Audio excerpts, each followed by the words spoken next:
Hello friends, welcome back. आज हम बात करते हैं एस्टिमेटिंग, कॉस्टिंग और कॉन्ट्रैक्टिंग के अंदर बहुत ही जो इम्पोर्टेंट टॉपिक है, process cost estimation of machine shop. Machine shop के अंदर जो हम जॉब बनाते हैं उसके अंदर कैसे एस्टिमेशन करते हैं, उसके अंदर एक टर्म बहुत ही इम्पोर्टेंट है, व्हाट इज ईबीक्यू। ईबीक्यू क्या है उसके बारे में आज हम चर्चा करने वाले हैं, डिस्कस करने वाले हैं। इस वीडियो के जरिए के हम क्या देखने वाले हैं, ईबीक्यू क्या है वो देखने वाले हैं। यहाँ पे हमको कंटेंट दिखाया गया है कि इस वीडियो के जरिए हम आज क्या स्टडी करने वाले हैं, what is EBQ, need of EBQ, assumption in EBQ, advantages of EBQ and disadvantages of EBQ। अब हम बात करते हैं व्हाट इज EBQ। EBQ है क्या? Economic batch quantity. आपको पता है प्रोडक्शन के अंदर ये बहुत ही इंपॉर्टेंट टर्म है। बैच के अंदर हम प्रोडक्शन करते हैं जिसके लिए रिक्वायर है EBQ। EBQ का मतलब क्या होता है? Economic batch quantity. What is EBQ? उसके बारे में हम डिस्कस करते हैं। In a inventory management, economic batch quantity is known as optimum batch quantity।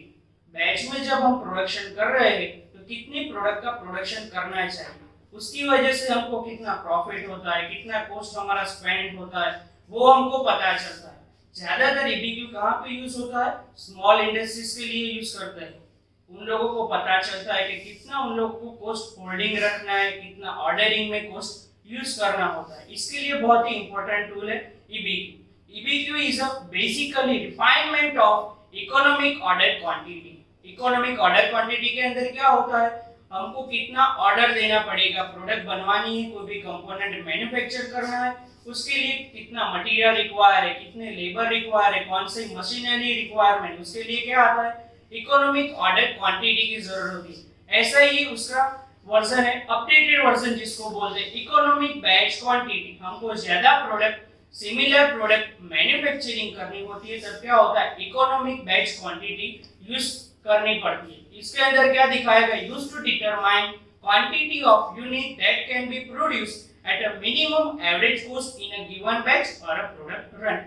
Minimum cost के जरिए हम एक से ज्यादा प्रोडक्ट, सिमिलर प्रोडक्ट मैन्युफैक्चर कर सकते हैं। अब हम बात करते हैं कि EBQ के अंदर कौन सी नीड है, EBQ की जरूरत क्यों है।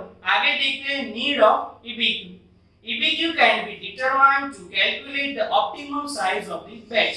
EBQ के जरिए हमको क्या पता चलता है कि हमको बैच के अंदर कितना प्रोडक्शन करना चाहिए, एक बैच के अंदर हम कितना प्रोडक्शन करेंगे, उसका कॉस्ट कितना होगा, उसके लिए ऑर्डरिंग कॉस्ट कितना रहेगा, उसके लिए होल्डिंग कॉस्ट कितना रहेगा, वो पता चलता है। उसके बाद दिया गया है if the batch size is high, setup cost per maybe tends to decline and carrying cost will be increased।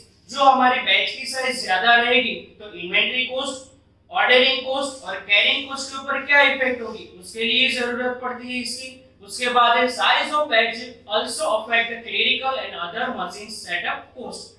हम एक प्रोडक्ट बना रहे हैं उसके लिए टाइम क्या होता है, ज्यादा कंज्यूम होता है। बट हमको एक ही जो प्रोडक्ट या तो फिर एक ही कंपोनेंट है, हम बात कर रहे हैं आईसी इंजन के अंदर पिस्टन का हम मैन्युफैक्चरिंग कर रही है, वो एक कंपोनेंट है आईसी इंजन का। हमको एक से ज्यादा पिस्टन मैन्युफैक्चरिंग करने, 100 यूनिट बनाने, 1000 यूनिट बनाने, तो एक यूनिट बनाने में हमको जितना टाइम लगेगा, जितने लेबर और मशीन रिक्वायरमेंट है, उसी तरह हमको 100 या तो 1000 प्रोडक्ट के लिए वही मशीन, वही लेबर और वही ऑपरेशंस रिक्वायर है। इसलिए EBQ की जरूरत है। हमको पिस्टन बनाने तो एक ही बार हमको सेटअप करना पड़ेगा, तो हमारा सेटअप टाइम रिड्यूस हो जाएगा और हमारा जो कॉस्ट है वो क्या होगा, रिड्यूस हो जाएगा।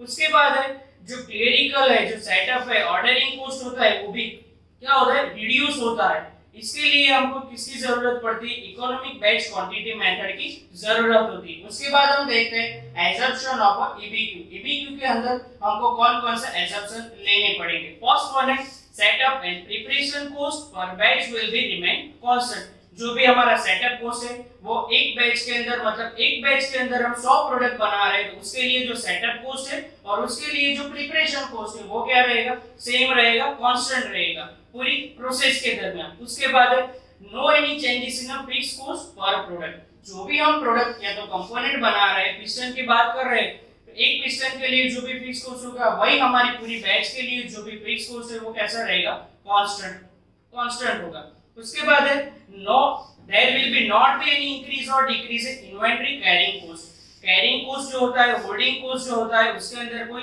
इंक्रीज या डिक्रीज जो होता है वो कैसा होता है, कांस्टेंट रखना पड़ता है। जो होल्डिंग कॉस्ट है उसको हम क्या करते हैं, इकोनॉमिक बैच क्वांटिटी के अंदर कांस्टेंट रखते हैं। Rate of production and consumption remain same. जो हमारा प्रोडक्शन रेट है, कंजप्शन रेट है, जो भी हमारी प्रोडक्ट है कंपोनेंट के, वो क्या रहेगा, सेम रहेगा, कांस्टेंट रहेगा। उसके बाद देखते हैं हम ईबीटी क्या है, उसके अंदर डिटेल में स्टडी करते हैं। By using this model the companies can minimize the cost associated with ordering and inventory holding. EBQ के अंदर दो टाइप के कॉस्ट होते हैं। First one is ordering cost and second one is holding cost और carrying cost. Ordering cost, ये जो EBQ model है वो स्मॉल बिजनेस के लिए बहुत ही इंपॉर्टेंट है। उन लोगों को पता नहीं होता है कितना ऑर्डर देना पड़ेगा प्रोडक्ट बनाने के लिए, कितना कैश उनको अपने पास रखना पड़ेगा, कितना इंश्योरेंस के लिए कैश रखना पड़ेगा, कितना पॉलिसी के लिए, कितना मेंटेनेंस के लिए रखना पड़ेगा, वो पता नहीं चलता है स्मॉल बिजनेस ओनर को। तो वो लोग क्या करते हैं, ये जो ईबीक्यू की जो मेथड है वो अप्लाई करते हैं। उनसे उन लोगों को पता चलता है कितना कैरिंग कॉस्ट अपने पास रखना है, कितना ऑर्डरिंग कॉस्ट अपने पास रखना होता है। तो मेन टू टाइप्स है इसके अंदर, ऑर्डरिंग कॉस्ट एंड कैरिंग और होल्डिंग कॉस्ट। अब हम बात करते हैं ऑर्डरिंग कॉस्ट। ऑर्डरिंग कॉस्ट कैसे हमारे प्रोडक्शन को अफेक्ट करता है, कैरिंग और होल्डिंग कॉस्ट कैसे हमारे कॉस्ट को और प्रोडक्शन को अफेक्ट करता है। तो फर्स्ट यहाँ पे दिया गया है आपको ऑर्डरिंग कॉस्ट, जिसके बारे में हम डिस्कशन करते हैं। It is the cost that are incurred on obtaining additional inventories. Ordering cost के अंदर कौन कौन से कॉस्ट इंक्लूड होते हैं, travelling allowances, purchase officers, salary, stationery, office, ये सब जो कॉस्ट दिए गए वो किसके अंदर आते हैं, ऑर्डरिंग कॉस्ट। ऑर्डरिंग कॉस्ट का मतलब क्या होता है, जो भी आप कोई प्रोडक्ट है तो कंपोनेंट बना रहे हो, उसके लिए कौन सी चीज का आपको ऑर्डर करना पड़ेगा, ऑर्डर के जरिए वो सब चीज हम मंगवा सकते हैं, बरोबर है। कोई भी मटेरियल चाहिए प्रोडक्ट के लिए, उसके लिए कितनी स्टेशनरी रिक्वायरमेंट है, परचेस ऑफिसर है, उसकी जो सैलरी है, वो सब किसके अंदर आता है, ऑर्डरिंग कॉस्ट के अंदर आता है। हमारा जो ट्रांसपोर्टेशन कॉस्ट है, मटेरियल लाने का जो कॉस्ट है, वो सब क्या है, ऑर्डरिंग कॉस्ट है। अब हम देखते हैं कि ऑर्डरिंग कॉस्ट का इफेक्ट क्या होता है हमारे ईबीक्यू के अंदर। यहाँ आप लोगों को ग्राफ के जरिए बताया गया है, जो एक्स लाइन पर दिखाया गया है, एक्स लाइन जो है उसके ऊपर क्या दिखाया गया है, ऑर्डरिंग कॉस्ट बताया गया, और जो वाई लाइन है वहां पे क्या दिखाया गया है, कॉस्ट दिखाया गया है। यहाँ पे एक्स के ऊपर बैच दिखाया गया है और वाई के ऊपर क्या दिखाया गया है, हमको कॉस्ट दिखाया गया है। तो उसकी इफेक्ट क्या होती है, जब हम बैच के अंदर प्रोडक्शन कर रहे हैं तो क्या होगा, जितनी प्रोडक्ट हम ज्यादा मैन्युफैक्चरिंग करेंगे हमारा प्रोडक्शन इंक्रीज होगा, उसी तरह हमारा जो ऑर्डरिंग कॉस्ट है वो क्या होगा, इंक्रीज होगा। एक पिस्टन के लिए जो हमको मटेरियल रिक्वायरमेंट है उसके मटेरियल की प्राइस है 50 रुपीस, तो अब उसी तरह 100 पिस्टन मैन्युफैक्चरिंग कर रहे हैं तो हमारा ऑर्डरिंग कॉस्ट भी क्या हो जाएगा, जैसे हमारे बैच साइज के अंदर प्रोडक्शन रेट बढ़ेगा उसी तरह से हमारा ऑर्डरिंग कॉस्ट भी क्या होगा, इंक्रीज होगा। जो यहाँ आपको ग्राफ के जरिए बताया गया है, जैसे हमारे बैच साइज के अंदर प्रोडक्शन रेट बढ़ रहा है उसी तरह से हमारा ऑर्डरिंग कॉस्ट भी इंक्रीज हो रहा है। इंक्रीज और डिक्रीज वो दोनों किसके ऊपर डिपेंडेंट करते हैं, हमारे प्रोडक्शन कितना कर रहे हैं, कितना मैन्युफैक्चरिंग कर रहे हैं। उसके बाद यहाँ दिखाया गया है कैरिंग और होल्डिंग कॉस्ट। और कैरिंग कॉस्ट क्या है, होल्डिंग कॉस्ट क्या होता है, उसके अंदर कौन कौन से कॉस्ट इंक्लूडेड है, interest on the money, storage cost, insurance, evaporation, godown rent, excellence, ये सब जो दिखाए गए हैं वो क्या है, आपके होल्डिंग कॉस्ट है, जिसको हमको होल्ड करके अपने पास रखना होता है। हमको पता नहीं है मेंटेनेंस के अंदर कितना कॉस्ट आएगा, हमारा जो गोडाउन है उसका रेंट कितना होगा, मेंटेनेंस, सर्विस, वो सब के लिए कितना चार्ज लगेगा वो हमको पता नहीं, इसलिए क्या करना पड़ता है, हमको वो होल्ड करके रखना है। उतना जो कॉस्ट है हमारे मैन्युफैक्चरिंग के लिए वो हमको होल्ड करके रखना पड़ता है, अपने पास रखना पड़ता है, उसकी जरूरत कभी भी पड़ सकती है, इसलिए इसको क्या बोलते हैं, कैरिंग कॉस्ट और होल्डिंग कॉस्ट बताते हैं।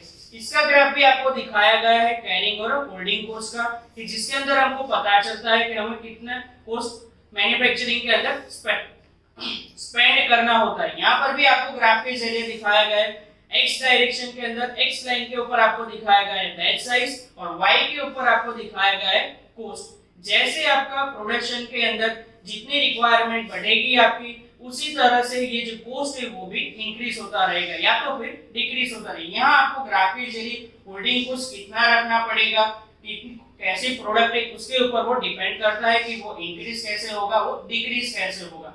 उसके बाद हम देखते हैं ईबीक्यू, इकोनॉमिक बैच क्वांटिटी, जिसके अंदर दो टाइप के कॉस्ट होते हैं, ऑर्डरिंग कॉस्ट और होल्डिंग कॉस्ट। यहाँ उसका ग्राफ आपको दिखाया गया है।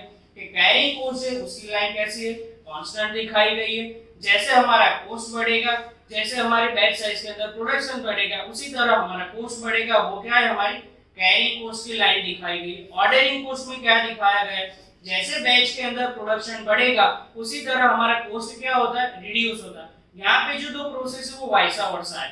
हमारी बैच के अंदर प्रोडक्शन बढ़ेगा तो जो ऑर्डरिंग कॉस्ट है वो कम होगा। जब हमारा बैच के अंदर प्रोडक्शन कम होगा तो ऑर्डरिंग कॉस्ट क्या होगा, ज्यादा होगा। और यहाँ आपको दिखाया गया है कब हमारा ईबीक्यू पॉइंट दिखाया गया है। अब उसके बाद हम देखते हैं ईबीक्यू का जो इक्वेशन है मैथमेटिकली सॉल्व किया हुआ है। Q is equal to under root 2RS upon C into Y। उसके अंदर Q क्या है, R क्या है, C क्या है, S क्या है वो बताया गया है। Q क्या है, इकोनॉमिक बैच क्वांटिटी, R क्या है, एनुअल प्रोडक्शन, S क्या है, प्रिपरेशन और सेटअप कॉस्ट, C क्या है, कांस्टेंट और फिक्स कॉस्ट, I क्या है, इन्वेंटरी कॉस्ट पर ईयर। ये इक्वेशन का यूज करके हम फाइंड कर सकते हैं कि हमारी जो बैच क्वांटिटी हमको कितनी रखनी चाहिए जिससे हमको कितना प्रॉफिट हो सके। उसके बाद हम बात करते हैं एडवांटेजेस कौन कौन से हैं। To reduce the initial capital cost, batch production reduce per unit cost. हम बैच में प्रोडक्शन करेंगे तो जो हमारा एक पीस का जो कॉस्ट है वो क्या होगा, रिड्यूस हो जाएगा। लेबर कॉस्ट रिड्यूस हो जाएगा। जो लेबर एक प्रोडक्ट बनाता है वही क्या करता है, पूरी बैच का प्रोडक्शन करता है।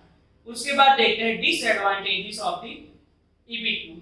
मशीन ब्रेकडाउन में स्टॉप फुल प्रोडक्शन। इसके अंदर बैच के अंदर हम प्रोडक्शन कर रहे हैं तो कभी भी हमारा मशीन बिगड़ जाता है, ब्रेकडाउन हो जाता है तो हमारी पूरी जो प्रोडक्शन है वो क्या हो जाता है, फेल हो जाता है। आज दोस्तों हम लोगों ने इस वीडियो के जरिए जो भी समझा है ईबीक्यू के बारे में, ईबीक्यू क्या है, उसको कब हम अप्लाई कर सकते हैं, उसके एडवांटेजेस क्या है, डिसएडवांटेजेस क्या है, वो सब के बारे में आज हमने डिस्कशन किया। इसके रिगार्डिंग यहाँ आप लोगों को क्वेश्चन दिए गए हैं जिसका आंसर आप लिंक में दे सकते हैं। Thank you.